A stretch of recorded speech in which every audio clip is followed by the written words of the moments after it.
ആ സിറാത്ത് എന്ന് പറഞ്ഞാൽ നേരായ വഴിയിലൂടെ പാതയിലൂടെ.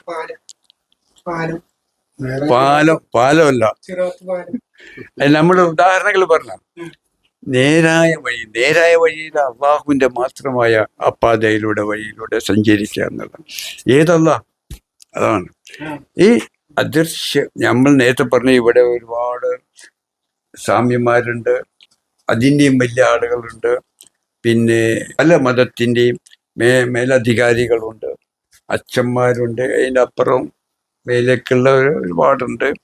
മുസ്ലിമുകളിൽ വരികയാണെങ്കിൽ പണ്ഡിതന്മാര്, വലികൾ, ഷേഖന്മാർ, കുത്തുബീങ്ങൾ എന്നൊക്കെ പറയുന്നു. ഓരോരുത്തർക്കും ഓരോരുത്തർ മനസ്സിലാക്കിയ വിധമുള്ളതേ അറിയുള്ളൂ. നമ്മൾക്ക് നേരായ വഴി എന്ന് പറഞ്ഞാൽ ഇവരെ പ്രപഞ്ചത്തിലെ എല്ലാ മനുഷ്യരെയും ജീവജാലങ്ങളെയും നിയന്ത്രിച്ച് പരിപാലിച്ച് പോരുന്ന ഈ പ്രപഞ്ചനാഥൻ, അള്ളാഹോ ദൈവോ ഈശ്വരോ എന്ത് പറഞ്ഞാലും ആ പ്രപഞ്ചനാഥൻ, ആ നാഥനായും ആ നാഥന്റെ യാഥാർത്ഥമായ എല്ലാവരെയും ഒന്നായി കണ്ട്, എല്ലാവരിലും ആ നാഥനല്ലേ, എല്ലാവരും ഒന്നായി കണ്ട് പരിപാലിച്ച് സംരക്ഷിച്ച് പോരുന്ന ആ സൂര്യനെ പോലെ പരിപാലിച്ച് സംരക്ഷിച്ച് പോരുന്ന ഒരാളായിരിക്കണം ആര്? ഇഹ്ദിന സിറാത്തൽ മുസ്തഖീമായ ആവുന്ന. അതേസമയത്ത് പലവരും പല രീതിയിലല്ല മനസ്സിലാക്കുന്നത്. ആകമാനം ഒന്നായിട്ട് ഒരുവനായി കാണണം. അതിലേക്ക് ഇഹ്ദിന സിറാത്തൽ മുസ്തഖീൻ അതായിരിക്കണം.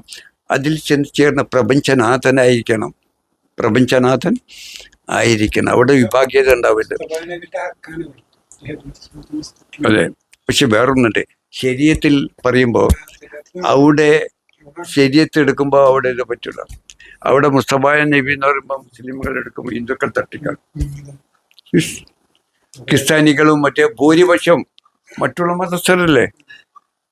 നമ്മൾക്ക് ഭൂമിയിലെ എല്ലാ മനുഷ്യരെയും അതിലേക്ക് ഉയർത്തണമെങ്കിൽ നമ്മൾ എന്ത് നിലപാട് സ്വീകരിക്കും? ഒരു മുസ്ലിം ആവാൻ പറ്റുമോ?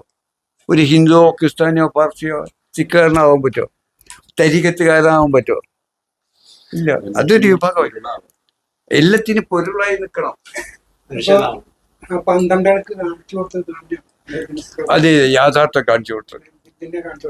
കാണിച്ചു കൊടുത്തത്. അതാണ് അലിയും അബൂബക്കറും പോലുള്ളവരും. ബാക്കിയുള്ളവർക്കെല്ലാം ശരീഅത്താണ്. അതാണ് ഞാൻ നേരത്തെ പറഞ്ഞുകൊണ്ടത് മുഴുവനാക്കില്ല.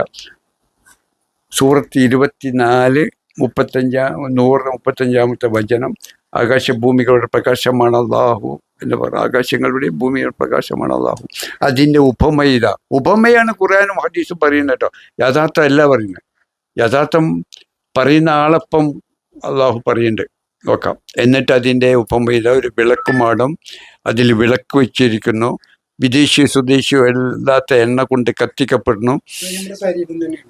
അതെ, ഇവിടെ അല്ലട്ടോ, ഇവിടെ ഉണ്ടോ ചുമരി ഇവിടെ അല്ല, വിളക്ക് മാടമാണ്. ഈ മാടത്തിൽ വെച്ചിരിക്കുന്ന വിളക്ക് മനസ്സാണ്. അതാണ് കാണുന്നു, കേൾക്കുന്നു, അറിയുന്നു. അതാണ് ആ അറിവാണ് സംസാരിക്കുന്നത്. കാണുന്നത് ഇവിടെ നിന്നല്ല വന്നിട്ടതാ. ഇതാണ് നരമ്പിലൂടെ വന്ന് കാണുന്നത്, ഇതാണ് നരമ്പിലൂടെ വന്ന് കേൾക്കുന്നത്. കണ്ടും കേട്ടും അറിയുന്നതും ഇത് തന്നെ. എന്നിട്ട് അറിയുന്നവനാണ് പറയുന്നതും, എന്നിട്ട് അറിയുന്നവനാണ് കൈകാലിലൂടെ പ്രവർത്തിക്കുന്നത്, നരമ്പിലൂടെ.